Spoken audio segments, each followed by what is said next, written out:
mbote balandi ya Ofrane Télévision, bipa nyonso bozo biso na tango oyo to pese bino merci et que nous vous souhaitons un très bon week-end parce que vous allez samedi.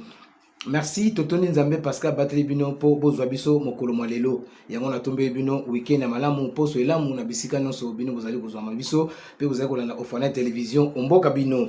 Basango na biso ya tongo ya lelo toko beta masolo mingi na kati matali ba parti politique kastoko banda na bokusa basango na sango ya mokambi ya SNEL ya province ya Kwilu oyo autaki na Kinshasa na kombo ya Prosper Bakuku na katikati ya mboka bandundu kuna ezali cheflier ya etuka ya Kwilu epai wapi lutiliki na ba quartier belé ezali kopela te ezwi basanza mingi yango wana directeur provincial ya SNEL Kwilu akendeki mobembo na Kinshasa pona kozwa ba solution azongi pe na solution yango tokolanda ngo na bolaya basango na biso ezali koya liboso basango ami bale toko beta basango ya arep ezali parti politique cher ya Baleine maître Guy Luando ou azali Baleine mokambi ya parti en appel initiateur pe autorité morale la parti wana lelo to beta masolo ya nabiso na makambo itali arep na kati ya Kikwit tokobeta pe liso musuna bukusa basango na biso na parti politique otobengi na ADC na Kikwit o ezali kokambama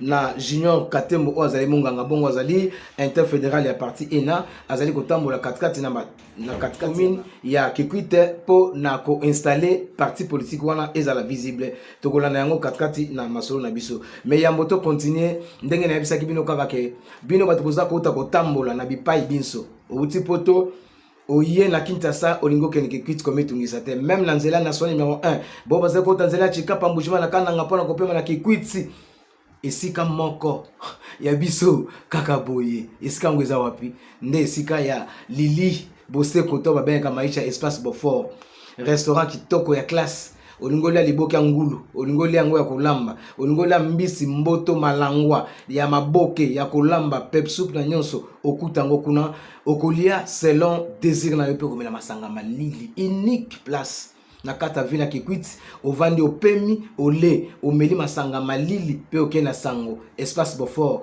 juste ezali na croisement ya avenue Tabora na avenue la clinique bayebi Kikwit bayebi yango na place moko baza ko benga rond-point Riza soko tuna tamona moke akoyebisa yo maisha eza place nini kolia na komela kitoko nini wana ya biso kaka boye ndenge totikoloba na bokuse bwasango bwa biso mokambi ya SNEL ya Kwilu Monsieur Prosper akendeki na Kinshasa pamba te na kati ya Bandundu biteni mingi ya katikati ya ville ya Bandundu ezaki na lutiliki te ezwaki mikolo mwa mingi yango wana na mikakatano wana pe bolandi na makambo ngo esengaki kolongwana na katikati ya chef lieu pona koya koto na capitale Kinshasa place tokutana kina ye na bozongi na ye azongwaki na solution pe te bana Bandundu basepela tolandi yango na reportage oyo biso.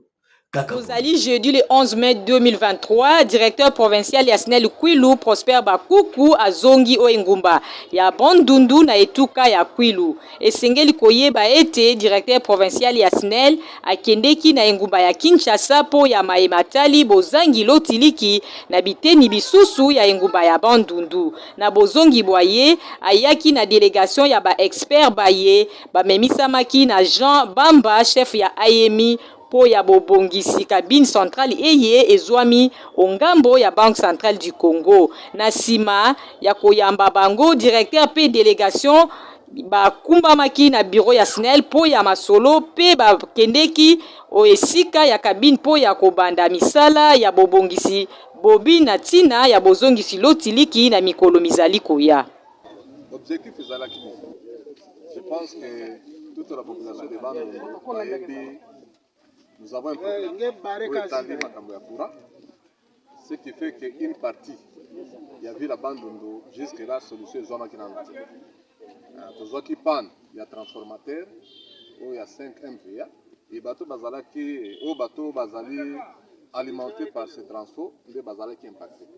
Et dans un premier temps, tout bundanaki, tout le cas de solution palliative, puisque tant que panne on est zoamaki, même les régies des eaux courants à la quitter.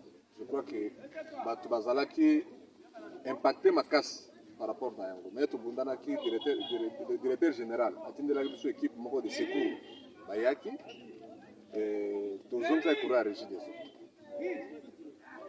Malgré ça, nous sommes ici la quitter.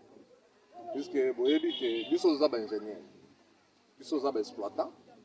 Alors, na putana de son conseil de direction générale, directeur général, qu'est-ce que nous pouvons faire pour décanter cette situation? C'est comme ça que la SNEL au niveau de la direction générale va recruter l'entreprise Moko AMI, représentée à le chef de mission. Je crois que vous avez des et puis des collaborateurs en Moussous. Alors, comment pour réparer pour la vision transformateur. Je crois que la solution n'a joué les puisque tant que situation est quoi, vous croisez ma côté. Il faut qu'on ait toujours une solution, même à temps à Katianda, si vous êtes malade, vous êtes malade, il faut même un hôpital. Donc, il y a un salaire qui est en Ghana. tozoleka na kati ya masolo na biso po toyebisa bino ete Ibalanki oyo azali ambassadeur itinérant ya chef de l'état na ordonnance oyo tiko bya mikolo oyo tango nomination na esalamaki makambo alikaki na kati ya ba province ko sepela pe ko beta mindule na kati ya ba province mingi na ville ya Kikwit pe na Katanga. Totali yango na reportage oyo. Il était jusqu'à sa nomination comme ambassadeur itinérant du chef de l'État, Félix-Antoine Tshisekedi Tshilombo, coordonnateur du mécanisme de suivi de la COCA d'Addis Abeba, poste qu'il a occupé avec brio pendant 4 ans. Son élévation a suscité des réactions à travers le pays. La population du Grand Bandundu et du Nord Bangui est descendue dans la rue pour remercier le chef de l'État, Félix-Antoine Tshisekedi Tshilombo, pour cette confiance renouvelée au digne fils du Grand Bandundu. Tout est parti du caravane motorisé à travers les rues de Kikwit. Sont partis cause commune pour un Congo et une Afrique différente. Rend hommage au chef de l'État Félix-Antoine Tshisekedi Tshilombo pour les choix judiciaires sur un digne fils, Claude Ibalanki Kolomba. La coordination de Kikwit du parti Cause Commune allié à l'IDPS. Disons un grand merci au chef de l'État pour la nomination de notre autorité morale, l'excellence Claude Ibalanki Kolomba, fils maison de l'IDPS, au poste d'ambassadeur itinérant du président de la République. Rassurons au président de la République, le chef de l'État, une victoire écrasante dans les Grands Bandundu aux élections 2023. Sa nomination au poste d'ambassadeur itinérant du chef de l'État démontre une fois de plus la détermination du président de la République, Félix-Antoine Tshisekedi Tshilombo, à conduire la République démocratique du Congo sur la voie de l'émergence en fédérant toutes les énergies. La population du Grand Bandundu s'engage à honorer les choix du chef de l'État et lui promet, à travers Cause Commune, dont Claude Ibalanki est autorité morale, de tout mettre en œuvre pour son élection le 20 décembre 2023. Pour le porte-parole des causes communes, le devoir sacré des fils et filles du Grand Bandundu est d'apporter leur soutien à toutes les actions que mène le président de la République pour le bien-être de tous. Wana toyekoleka mbangu na makambo etali parti politique AADC o ezali ko kambama na Dr Junior Katembo comme interfédéral ya Kwilu o azali ko tambola na kati ya Kikwit pona ko implanter parti partout place azali ndenge bozomona na kati ya bilili wana il est toujours sur le terrain avec toute son équipe na ba détail ebele to wana na prochaine édition na biso ndebo bomona ndenge ni makambo ezali ko tambola na AADC awa na kati ya mboka Kikwit nde to pesi lokumu pe longonya na Dr Junior Katembo o azali interfédéral ya parti ENA. Pona kokende tokende kosukisa nzambi makambo etali mboka na biso topesi merci mingi na parti politique Agissons pour la République oyo longola ki mwana mboka.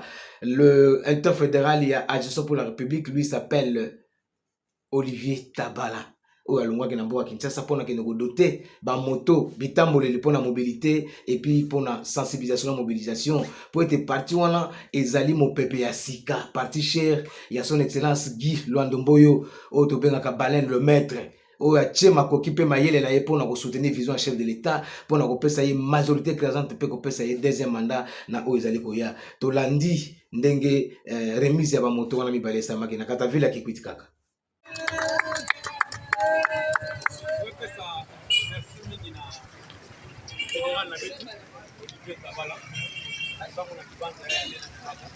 Vraiment, on appelle les noms, arrête de partir au Chanel. Et puis il y a déjà ma préparation à mes voilà.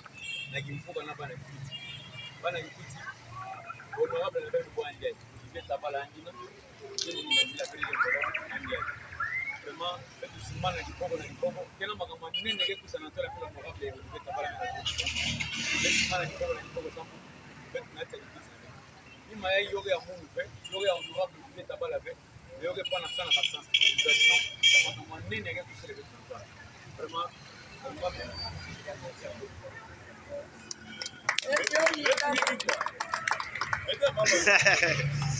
Veiga tatu só com a sec.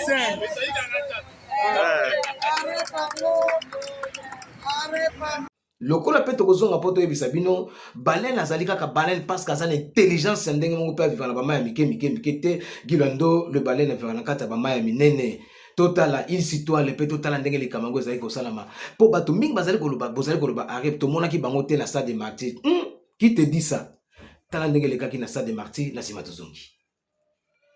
À la sortie officielle de l'Union sacrée intervenue le samedi 29 avril au Stade des Martyrs, une panoplie de partis politiques était présente. C'est le cas du parti Agir pour la République, du ministre de l'Aménagement du Territoire, Guy Loandomboyo. Venus en nombre, les membres d'AREP ont démontré à la face du monde leur capacité à mobiliser. Une confirmation faite par le porte-parole de ces partis, Henri Mutombo.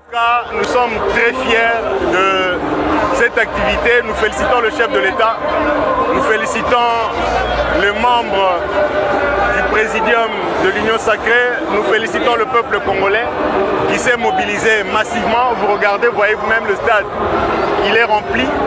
C'est l'expression de l'attachement du peuple congolais à son président de la République qui se reconnaît en lui, parce qu'il se bat pour son bien-être. Moi, en tant que porte-parole du parti Action pour la République, je dis merci aux Congolais et je félicite notre autorité de référence. J'ai cité le maître Guy Loandomboyo, le ministre d'État en charge de l'aménagement du territoire.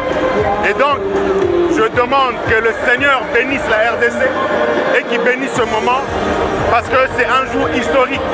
Revenant sur les déclarations venues de l'opposition qui a laissé entendre que la sortie officielle de l'Union sacrée s'est faite avec les saignements de la caisse de l'État, Henri Mutombo estime que nous sommes en démocratie. Chacun est libre de s'exprimer. Si, c'est un peu la mentalité de l'époque de l'opposition où on allait dans des manifestations politiques sans attendre un seul rang. Ceux qui sont au pouvoir aujourd'hui, l'UDPS qui est au pouvoir et nous autres, nous venons de l'opposition. On n'avait pas cette mentalité à demander de l'argent. C'est ceux qui n'ont pas de membres. C'est ceux qui ne sont pas suivis par le peuple, qui donnaient l'argent, le PPRD et autres. Mais nous n'avons jamais donné l'argent, que ce soit l'opposition, que ce soit aujourd'hui au pouvoir. Donc, ce sont des déclarations en l'air.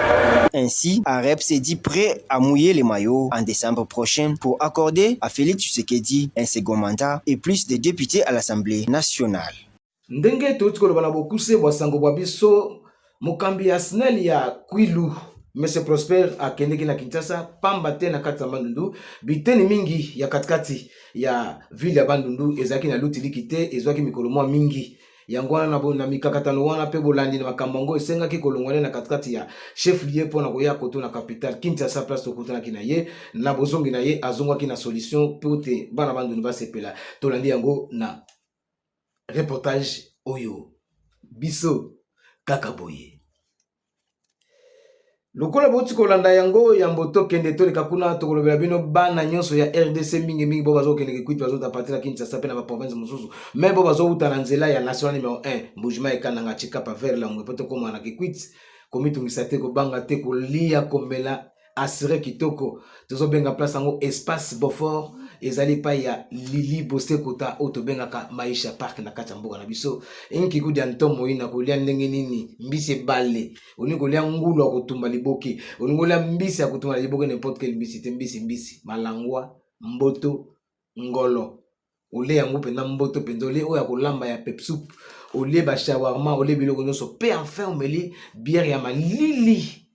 Ce n'est pas n'importe quelle bière. Beaufort, Tembo, Skol, Castel Bière. Au Melango Kitoko, au Zala Kimia, parce que maman Lili a tché biso Kimia, biso Kakaboye. Comme il sa te pepele. Au le Omeli, Kimia, au continent Zela, au la Likima na Kata Mboka Kikwit, parce que Lili Bosse Kota. La patronne, on a bien que madame la patronne de Maïcha par l'espace Beaufort, ce n'est pas n'importe quelle femme, parce que c'est une femme battante. Banda to binenge suka. Merci maman Lili et surtout bon appétit à badin sur vani wana. Tozole kana kata masolo na biso poto yebisabino été.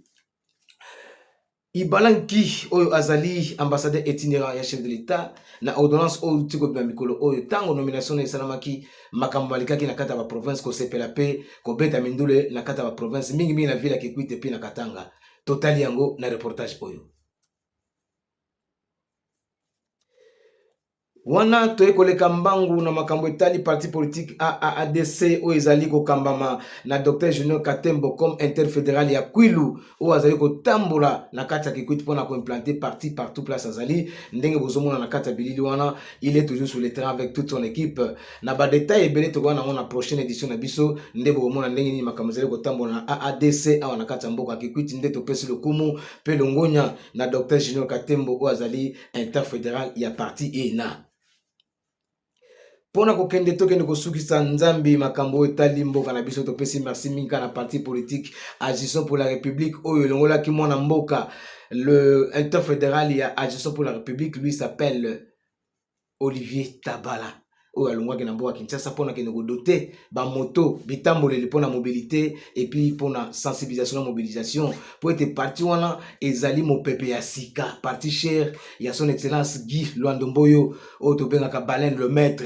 O ya chema koki pe mayele na ye pona ko soutenir vision chef de l'État pona ko pesa ye majorité écrasante pe ko pesa ye deuxième mandat na o ezali ko ya to landi ndenge remise ya ba moto wana mibale samaki na kata ville ya Kikwit kaka lokola pe to kozonga poto yebisa bino Baleine azali kaka Baleine parce que azali intelligence ndenge mongo pe vivre na ba maya mike te Gilando le Baleine vivre na kata ba maya minene Totala, il citoyen le pe totala ndenge le kamango ezali ko salama. Po bato mingi bazali koloba arrête to mona ki bango te na stade de Martyr.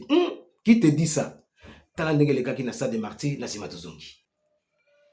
Andeo na yango oyebi ki asalaka mikanda mingi parce que azali moto azali motangisi pe asalaka ba livre asalaki publication moko utaki koleka nde na koyebisa bino bolanda ngo po tala mayele o Baleine azanango qu'est-ce qu'il avait prévu juste après ba Covid. Donc l'après, écrit par le sénateur Guy Loando, le Congo d'après, nécessité de changement de cap post-Covid-19, projette une réflexion approfondie sur la situation socio-économique du pays 60 ans après l'indépendance. Dans cet ouvrage, l'auteur donne des pistes pour une meilleure résilience de l'économie après la pandémie de Covid-19 qui, avec tous ses corollaires, fragilise davantage l'économie du pays. Donc cet ouvrage se veut être un outil d'action que tout un chacun doit s'en servir, les gouvernants, les gouvernés, pour essayer tant soit peu d'améliorer les conditions de vie de notre population. Et donc, pour mieux faire les choses, il faut anticiper, il faut prévoir. Et moi, je suis dans la prévention, je ne vais pas subir parce que je n'ai que ce pays, le Congo, qui est mon pays, je n'ai pas un autre pays. Alors j'essaye d'amener ma petite contribution. Compté parmi les pays au sol et sous-sol, flore et faune les plus riches de la planète, la République démocratique du Congo vit cependant un paradoxe singulier avec une population qui croupit dans la misère. Le Congo d'après souligne, pour rétablir l'équilibre, la nécessité d'une meilleure gestion de toutes ces richesses. J'appelle alors aux gouvernants de réfléchir des fois sur les affectations des dépenses publiques, du moins pour les années qui vont venir, parce que les recettes seront amoindries et face aux besoins qui sont illimités et aux moyens qui sont limités, il y a une équation de rationalité qu'il faut faire. Parce que les fonds publics soient réellement affectés pour le bien de la population, pour le développement de notre pays. Docteur en philosophie, business et gestion et de l'entrepreneuriat mondial de Scola Eagle Christian University, l'auteur de cet ouvrage est aussi connu pour son engagement dans la philanthropie. Avocat de carrière, le sénateur Guy Loando voudrait, à travers ses livres publiés aux éditions Harmattan, stimuler les sursauts patriotiques de tous pour une rigueur dans la gouvernance. Biso Kakaboye. Topesi merci na président Ange Tabala esika pezali na Katanga place wa pezali ko vendre sa masolo mingi o vendre si masolo ya Koriban ezali association o ezali ko sangisa bana ya grand band de l'union sur na kata Katanga, c'est lui qui le fait. Et puis topesi longonya mingi na docteur Foreman wa utaki ko zwa diplôme na ye ou bien wa utaki ko zwa kasa na ye o ezali ko pesa ye ndingisa po mayele nyoso azaki na ngope atalisa ki mokolo yango. Topesi merci mingi, topesi pe Mbuyisiki place azali bango sur na Katanga na papier Mutimbengi kuna bango so omboka Katanga. Topesi on à travers information ya lelo. Et puis tombeli bon week-end na honorable Jimmy Pika o azali le ticket gagnant. Topesi mbote mingi place azali ye moko pamba te na assistance na Edi na Rosa Musikeni bazali a mission service na Kinshasa. Et puis tombeli week-end na malamu na benga kaye mingi lay, donc le troisième est le chef. Donc lui, c'est Michael qui travaille toujours à côté de son excellence Didier Mazenga Mokanzu, l'homme de Kissol Antoine la Koutouma Nanima. Bon week-end à vous partout. Vous êtes surtout un très bon retour. Naye son excellence Didier Mazenga Totombeli. Topesipe Mbote Bele. Bon week-end à Teski Mayoko. Oyazalipe Moko parmi Bakambi. Nakati ya Misala Italie ministère ya tourisme au bazo sala na excellence Didier Mazenga bango nyos topesi bango mbote pe topesi su mbota suka poto clôturer information na biso mokola lelo topesi mbote mingi na excellence Papi Mitete au azali ministre de finance ya Kwilu qui est le ticket gagnant aussi na élection tozagwa parce que mbutu za na ndenga mokete totombeli bino week-end na malamu mingi na bandeko na ngano swazona na biso na poto na Afrika na Goma et pourquoi pas na Kinshasa bato za na bango botikali malamu et ya biso kaka.